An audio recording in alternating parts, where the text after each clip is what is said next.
Hi,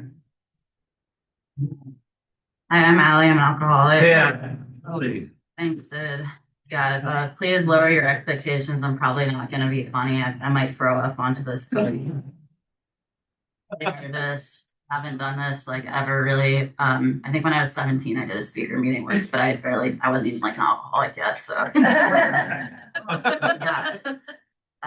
Thanks for coming, everyone. Thank you, Stanley. I kind of got roped into this by accident. I was trying to recommend someone else, and got asked, and I was told by my sponsor and my sober boyfriend that I had to say yes. So here I am.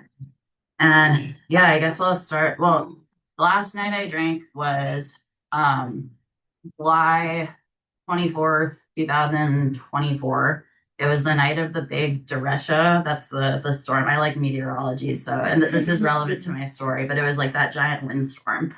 And someone actually in the rooms has a picture of me from that night. She happened to be in a bar. She was already sober by that point, but she knew someone who was in that bar. And it's like, it's a really distant picture of me. The lights were already out by then, but you can kind of still see the sadness in my eyes, even though it's really blurry. I was just like alone. I had run out of money. It was like cash only because all the power was out. So I was just drinking what was to be my last drink.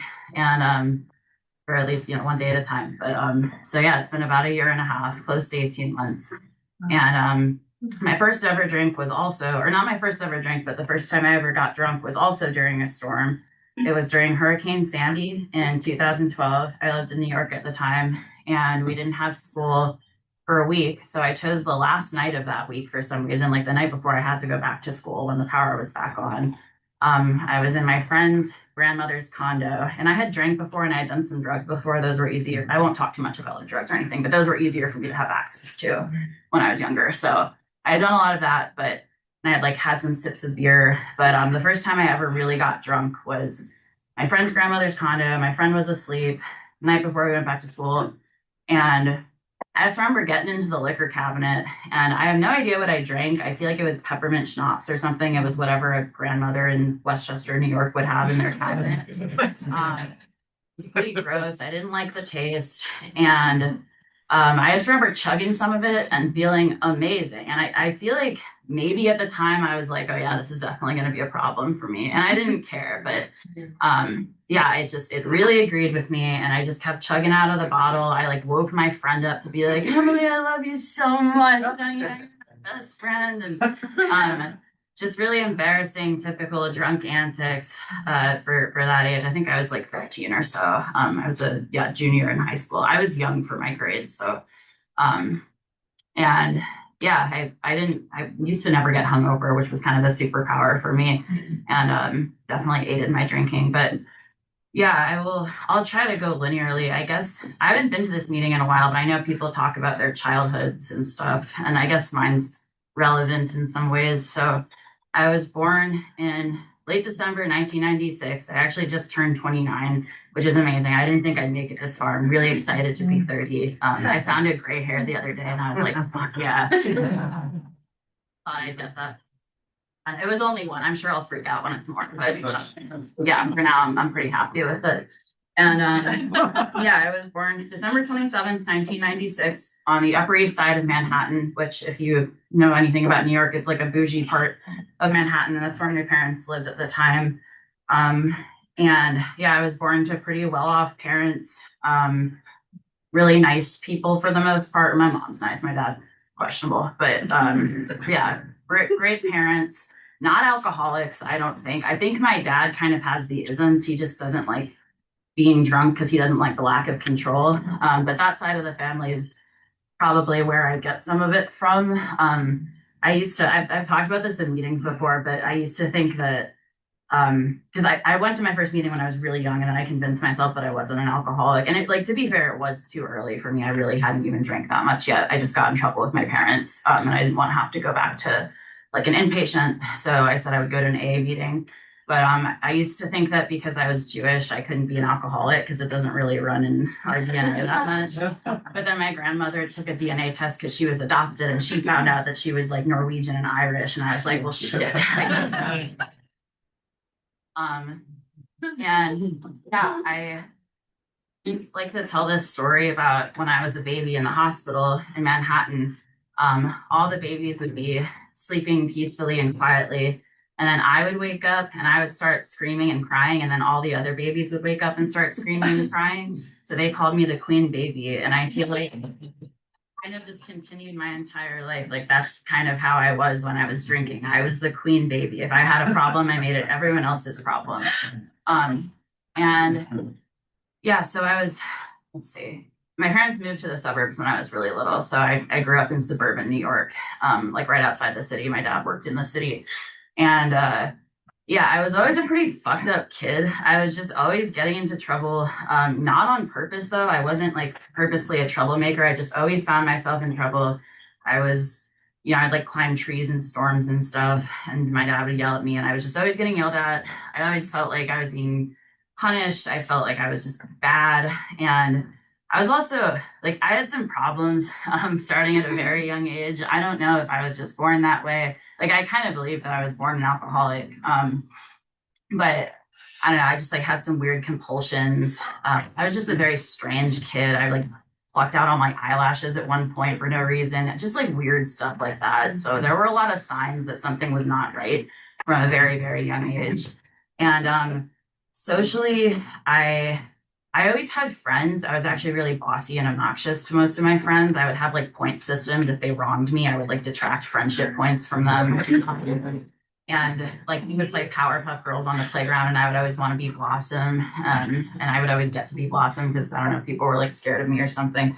And so I always had friends, but I did not do well socially. I was really like I would just say things that like you shouldn't say, and I've gotten better about this kind of. But yeah, people just thought I was kind of weird. And I'm not saying that like I was so quirky and like it was funny. It was like I was really a weird child. And yeah, I got bullied a lot. I bullied other people too. But I definitely got made fun of a lot. I did not feel like I fit in with my peers at all. So I was a really, really unhappy kid. I never really get nostalgic about childhood because I just remember just being like depressed or something and anxious, and like I hated loud noises, and I was scared of like all the Sesame Street characters. And yeah, I was just a really, really neurotic child and adult. And so it made sense that I would start to, once I was old enough, kind of just get my hands on anything that would take me out of that. And yeah, let's see. That's pretty much it for my childhood. Yeah, there's nothing else worth getting into. But yeah, I did have good parents. They didn't drink. It was very like they weren't sober or anything. They just, my mom is like to this day, yeah, I'll have one glass of wine and I get sleepy. Like I just kind of don't drink wine anymore. And then yeah, my dad just doesn't drink at all, but he has some addictive tendencies. And yeah, I guess I got to high school. Didn't fit in high school. I mean, I had my friends, but yeah, they were pretty mean to me. And vice versa, I guess. It's kind of like if you've ever watched the show 30 Rock, there's an episode where she thinks she was like bullied her whole life, and she goes back home and then she finds out that it was actually she was really mean to everyone else. Like she thought she was all persecuted, but it's because she was like a bitch to everyone. And like that's kind of how I was. I found out years later, where I thought that I was like a victim all the time, but I was actually just very unapproachable and like rude and strange. And yeah, I remember doing some non-alcohol things like freshman year of high school. I didn't even like that stuff, but I just really wanted an escape from myself. So I continued to. It was just easier for me to get that stuff instead of alcohol because I wasn't cool enough to get invited to parties. So I didn't really drink that much unless it was like somebody left their liquor cabinet unlocked or something. And we never had liquor in our house growing up, so we would have wine occasionally. I remember like I started cooking with wine, and then I figured out that I could just drink that wine, and that was nice for me. I like pour a bunch of wine into asparagus. Probably didn't cook off the alcohol, so I was probably getting drunk off the asparagus. But yeah, freshman year I do remember drinking beer, and then I remember like I was with like 5 friends and they got 2 tall boys or something, and I knew it that like I was like that's not enough, like that's not gonna get me drunk. We were all pretending to be drunk, but yeah, and then Hurricane Sandy, and then I actually started drinking, and then I would just have isolated like when I could drink, I did type moments. Again, not cool enough to go to parties, so I really did not party in high school. But I would just do other things, and then when I was 16, so I was a senior in high school, it was like November 12th or 13th or something. I hung out with a group of, it was like one of the guys I was friends with, and then a female friend of mine. I got really, really drunk. I blacked out and I had a bad night. I had like the worst night you could possibly have. Thank God, I don't really remember it.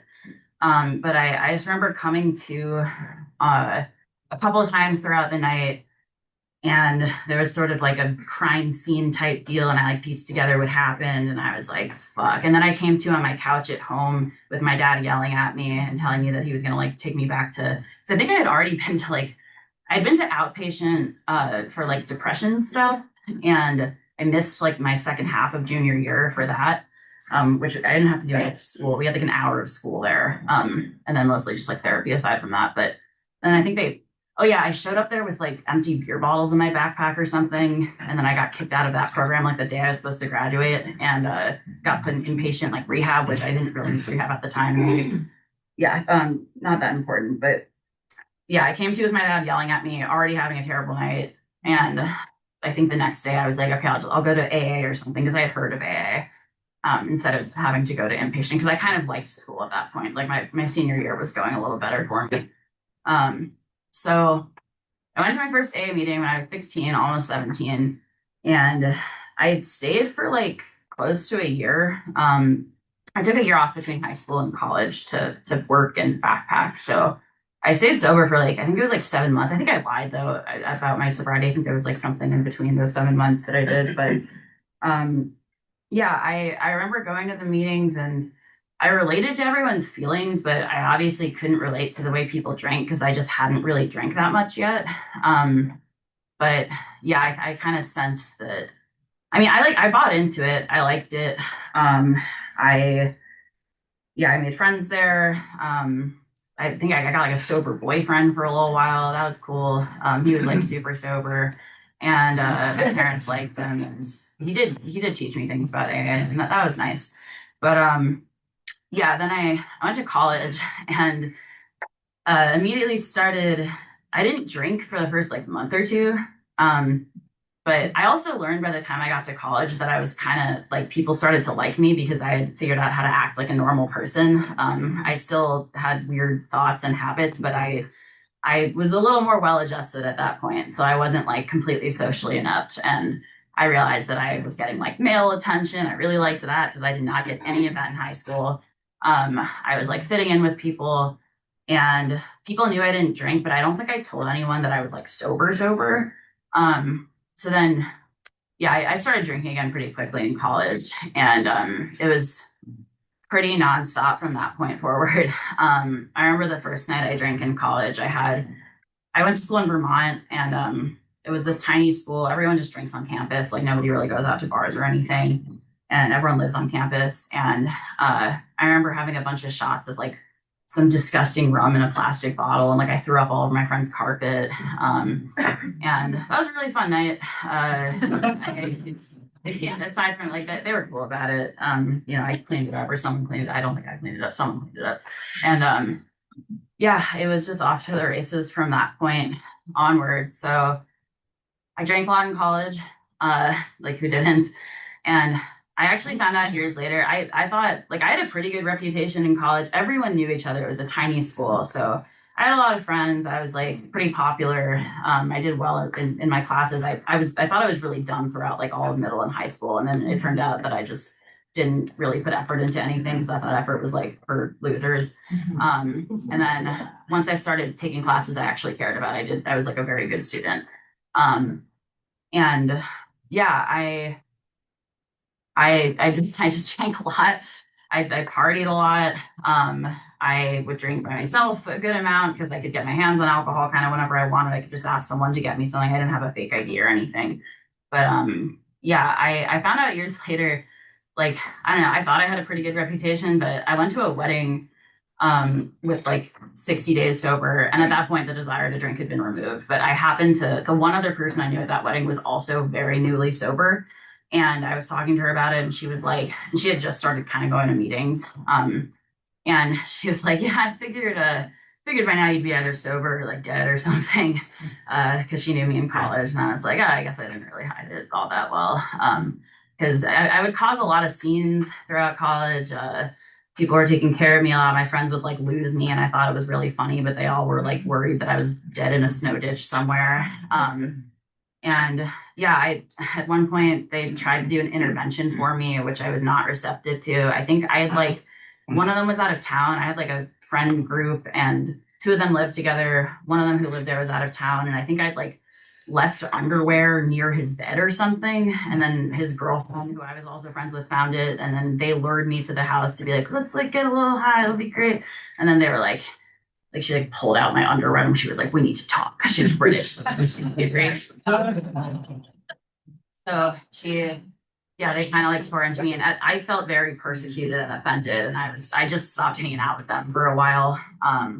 That was like senior year, I think, of college, and I had a different friend group who drank more. A lot of them are either sober or raging alcoholics now, so um, I really liked hanging out with those guys because they didn't judge me at all, and yeah, we would just drink a lot of wine, and because I would drink anything. Like I didn't like wine at all. I hated most the taste of pretty much any alcohol, but you know, when you want to drink, you just drink. And I would always be like chugging and like I wouldn't have shot glasses. I would just chug out of the bottle a lot. That continued until I got sober.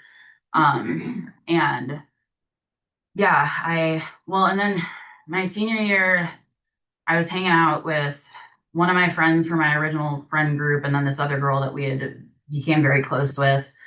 And we were having what I thought was a really fun night. I don't think it's worth getting too into the details of this, but she got upset. The other friend got upset about something, kicked us all out of her room. And then the next day I was just like hungover, didn't talk to anyone. The day after that, people were like barging into my room being like, have you seen this other friend? And I was like, no. And so we were all trying to find her. Turns out she had killed herself shortly after kicking us out of her room. Um, that was a terrible experience, obviously. I don't know if she was one of us, but she was definitely drunk when she did it. I think it was very impulsive. And I felt very responsible because I had technically caused like a sequence of events. I had no way of knowing with the information I had at the time, but I had caused the sequence of events that had like directly led to it.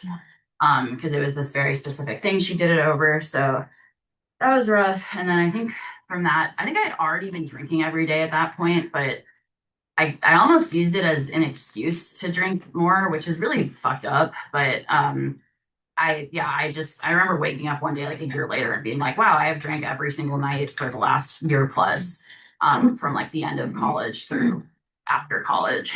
And I think I had gotten in my head like I'm gonna like live for her because she's not here anymore. But all I was doing was like drinking and partying and like doing I don't know what. So it was pretty messed up in retrospect. It was definitely traumatic, and but I don't think it was like a couple pretty traumatic things happened to me. But I was already drinking before those things. Like I would maybe use them as excuses, but it wasn't. It was like from the get go. I had a problem with substances. It was never like because anything had happened. But I would definitely use things as an excuse. And yeah, I graduated college. I had taken a semester off. Oh yeah, because I had gotten really depressed and I had eating stuff too. That was really bad. And I only share that it's an outside issue, but it's kind of not because I think it's really related to the alcoholism.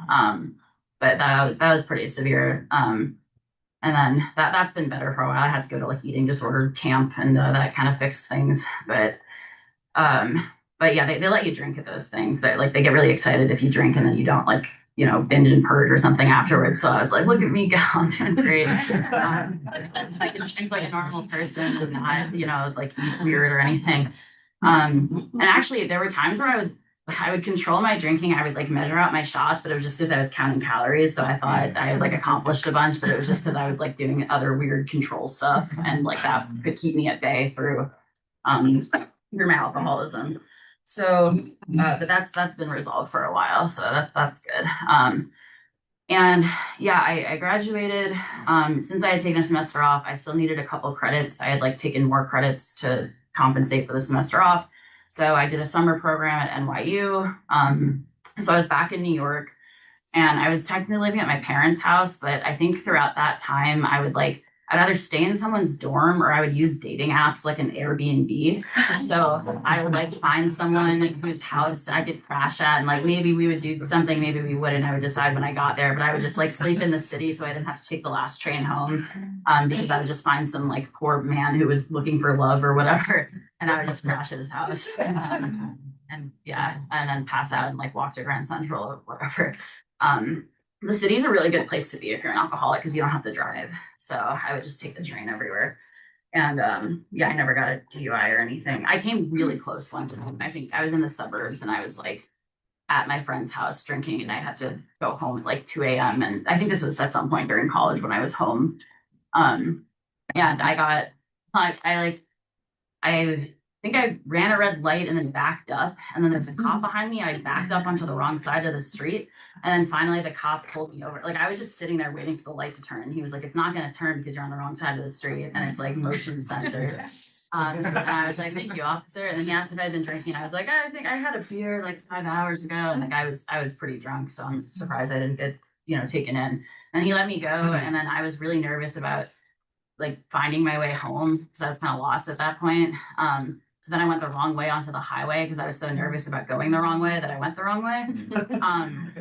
But he wasn't behind me anymore. But yeah, I turned around on the highway and then I got home. And so that was an almost DUI moment. But I evaded legal troubles mostly because I just wasn't driving a lot because I was in the city. And yeah, I drank through NYU. I was doing a writing program. So, writers drink. It's like the whole point.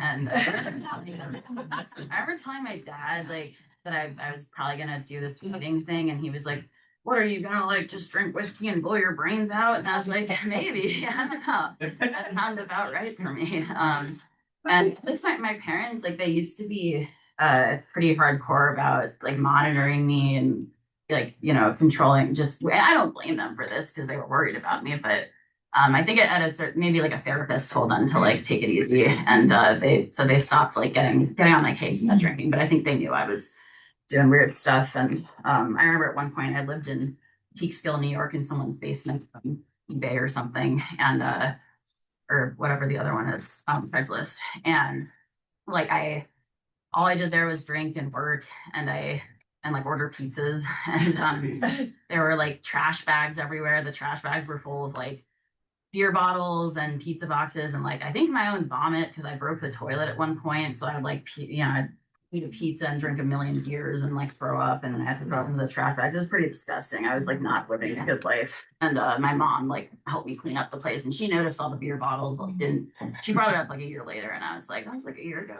But I was like worse at that point. So yeah, let's see. So I graduated college and I had a boyfriend at the time. I had like an off again and again, like 3 year nightmare relationship where my drinking was like ruining it a lot. And there were a lot of bad freak out incidents with that. It's weird because I've heard someone in Zoo Group talk about running around New York trying to get hit by cars, which I also did.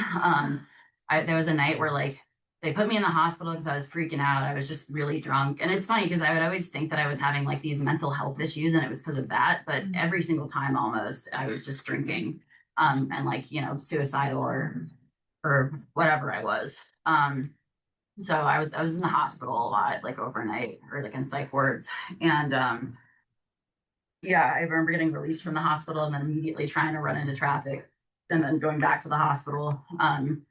That my boyfriend at the time had to take me back to. And he started going to Al-Anon. He told me it was like not because I was an alcoholic, it was just because I was like miserable to be around or something. But it was definitely like he just didn't want to because I wouldn't listen to anyone who like brought up me drinking or whatever. I just didn't want to hear it. So okay. Sorry, I'll try to get to the sober part. Yeah, so I don't know. I just drank throughout, graduated college. COVID happened, so I was just drinking around the clock. I would like drink every other day. And then at one point I like smashed my face open. I had a scar from that. And I told everyone it was because I had COVID, but it was definitely related to drinking because I woke up still drunk and I just came to on my kitchen floor with blood everywhere. there are some really good pictures of me because I was texting my uncle who's a doctor. I was like, does this look bad? And it's like me crying with blood all over my face. So, but those are good to have because it reminds me of the bad times. And I think I went to meetings at one point early in COVID because one of my roommates was going to meetings, but I didn't want to tell my roommates that I was going to AA because I wasn't sure if I was going to stay sober. So I told them I was going to like Sex Addicts Anonymous to explain my whereabouts. And then I thought they would be like, well, why are you going there? But instead they were like, that's great, Allie. Like, thanks, guys. But yeah, I don't know. That obviously didn't stick. I wasn't ready to stop drinking. I didn't really have a lot of consequences yet. I moved to Missoula because I had applied to grad school for writing and I got a free ride. They paid me to be a TA. I was not qualified to be a TA to teach college students, but that's why I came out to Missoula in like 2021. And yeah, I drank all throughout Missoula. There was one particularly bad night where a friend of mine, a very close friend of mine from grad school, had texted me afterwards being like, that was not cool. That was like, because I think I had told him like, yeah, everyone said it was really funny when I did this thing, and he was like, it was not funny, it was scary, and we're all very worried about you, and like just genuine concern. And I had texted him back very defensive, like, you are being so mean to me right now, you're being so judgmental. And then I early in sobriety, I looked back at those texts and I was like, yeah, he was just worried about me, as he should have been. And yeah, I'll just kind of skip forward just because I want to talk about like sobriety, but yeah, I remember like, well, so my I had a boyfriend throughout most of my time in Missoula initially. He was a bartender, he's a heavy drinker, but I don't know if he's an alcoholic or not, but he could like handle his booze and I couldn't. So at first we had a lot of fun, and then I think he started to catch on that I was not a normal drinker. So I'd get in trouble with him. I remember he was moving at one point and he like got into his liquor cabinet to move all that stuff, and every single bottle was empty because I had drank all of them, and there were like 14 bottles of liquor in there or something like that. And so that was a big argument. I was just getting in trouble with him all the time. We eventually broke up, but we stayed friends. And the night of the storm, I think, well, so my friend, one of my coworkers, I had been trying to hang out with her because I got a job after I graduated from grad school, and she I think I'd been trying to like drink with her that night, and she was like, well, I can't tonight, but you can come to an AA meeting with me. And she didn't know I had this like history. She said that she thought maybe I could use an AA meeting. But I was like, okay, because I'd kind of thought about going back to AA. I was pretty miserable. My drinking had become like not daily, but I would just kind of go on benders throughout the weekend, or I would like they would extend past the weekend and I would miss work, but I was always blacking out, which is not fun for anyone. And I would never get into like severe trouble, but yeah, it was just a dangerous place to be. I don't really have time to get into like the weeds about it, but yeah, not good stuff for me. And so she brought me to a meeting and I cried the entire time. I related to everyone. I was like, fuck, I have to get sober now because it's like finally time. I finally like belong in AA. I've drank enough at this point. I drank for like 12 years and I was pretty done. But then I had a friend who was going to visit me and we were going to go on a bender. So I was like, all right, I'll come back in like a week. But then he couldn't come because he got appendicitis. So I was like, fuck, my sobriety date could have been like July 16th or something, but instead it's July 24th. And then, yeah, I had my last night. It was like my coworker had just gotten broken up with. So I was like, different coworker had just gotten broken up with. And I was like, great, I have to drink over this because, you know, so my coworker's breakup, you know, what an occasion for me to get hammered. So she went home way before me. I stayed out. I like ran into other people I knew. And then the storm happened, power went out. I couldn't buy any more drinks. I got a free drink at like I think I went to the Silver Dollar and got a drink there. And then I kind of like sobered up because I think I had told my ex that I was like pretending to be sober at that point. So I had to pretend to be sober. He had to pick me up because I was like, it's dangerous for me to walk home right now, which it was. There were like power lines down everywhere. And then yeah, and then I went back to A and I was just ready. I was just really, really done drinking. There was like not anything for me with alcohol at that point. I was not really having fun anymore. My hangovers were absolutely miserable. I think if I didn't have hangovers, I would have kept drinking for another like 10 years, but the hangovers were just getting to be way too much. And I was just squandering all my potential. I like didn't I could have been like writing, I could have been drawing, I don't know, like any of the things that I should be doing, but I wasn't doing anything but drinking on weekends. And sometimes missing work because of my drinking. And so yeah, I just kind of jumped into AA. I told my coworker who had brought me in that I really wanted a sponsor who would like really hammer like traditional big book stuff, and she was like, "You need Sid." So I approached my sponsor, and I was really nervous, and she was like, "Honey, we're not getting married. It's fine. Just like, I'll be your sponsor." And that was one of the best decisions I could have made. She had me for my first step write a list of all the ways I would like examples of my powerlessness and unmanageability. And I didn't think, because I was a writer, I was like, well, I write all the time. It's really not cathartic or anything. Like, it doesn't do anything for me emotionally. But I wrote that list and I was like, holy shit, like no sane person could look at this and keep drinking. Like it is so much worse than I thought, like just seeing it all out there. So that was huge for me. And I had a few close calls really early on with where I almost drank within my first like 30 days or so. And what I would do was talk to another alcoholic, and that would get me out of it. I would be like on my way almost to go to a bar, to like leave an event where there were sober people and go to a bar. And then I would talk to another alcoholic, and then I would kind of snap out of it. And so I, highly recommend, I guess. I don't want to give advice, but that really helped me a lot. And because they say like call someone before you drink. And I actually did that. And I never thought I would like have an impulse and not just follow through on the impulse, but I was able to somehow. And yeah, the second and third steps were, I remember doing the third step prayer. I really don't, my parents are not religious. They're both like pretty hardcore atheists. So I grew up that way too. And I still don't really believe in like a sentient God. I believe that I'm not the boss of the universe. And I believe that there are many powers greater than me. And that if I just do the next right thing, things tend to kind of work out. So I do have that like kind of blind faith that things work out as long as I am not acting like a drunk asshole. And I found that to be very true so far. Like I like my life today living that way. And sorry, I'm kind of sweaty. So yeah, let's see, my fourth step, I didn't think the fourth step was going to be a big deal. I didn't think running it out would be a big deal. And my resentments were kind of fun, actually. I had like sports teams on there and stuff. I'm a big sports fan. So I had like professional athletes. I had like I